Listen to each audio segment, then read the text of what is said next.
Aujourd'hui, on a l'impression que Dipongo, c'est une nouvelle entreprise, mais pas du tout. C'est le même produit, c'est les mêmes valeurs, les mêmes envies. C'est juste packagé et vendu de manière un petit peu différente.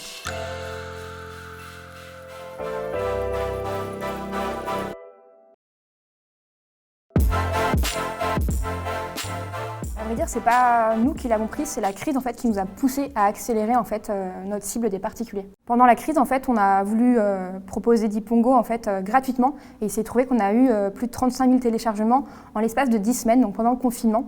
Et on s'est dit, il y a vraiment quelque chose à faire. On a eu de très bons retours et on s'est dit, go, on y va, on n'a pas le choix. Le B2B pour nous, c'était le tourisme, donc c'était les hôtels, c'était les espaces de restauration, les musées. Donc forcément, avec la crise, tout ça s'est gelé. Là, il a fallu se dire, trouver une solution, quoi, et amener notre équipe vers autre chose, quoi. Là, on s'est dit, allez, c'est parti, faut faire le B2C. De toute façon, le B2B est complètement gelé. Ça change complètement tout, en fait. Ça va changer l'équipe, ça va changer les process, ça va changer l'organisation, le business model. Alors on va renouveler donc, la moitié de l'équipe. On a également donc, de la formation donc, pour s'adapter aux nouveaux besoins qu'est l'entreprise B2C parce que ça n'a rien à voir avec le B2B. Donc c'est un nouveau challenge, un nouvel enjeu avec de nouveaux collaborateurs et surtout avec de nouvelles fonctions qu'on ne connaissait pas encore il y a 3 ans quand on a monté Dipongo. Toute la partie marketing, community management, gros hacking, ça il faut y aller. C'est nous qui le faisons et avec l'équipe marketing. Donc on a une community manager qui nous a rejointes.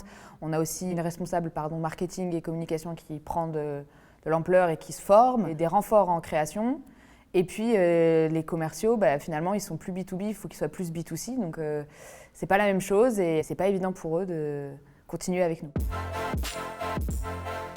On ne pensait pas que ça allait être comme ça, aussi radical. Là, dans une équipe d'une petite dizaine de personnes, la moitié qui s'en va pour un renouveau, il faut tout recréer. Là, on a changé de modèle en 5 mois, en fait. Donc, il a fallu prendre des décisions et c'est pas forcément évident. C'est pas évident, mais finalement, c'est un choix d'entrepreneur qu'on a dû faire et qui est indispensable pour notre boîte et pour la continuité de Dipongo en B2C.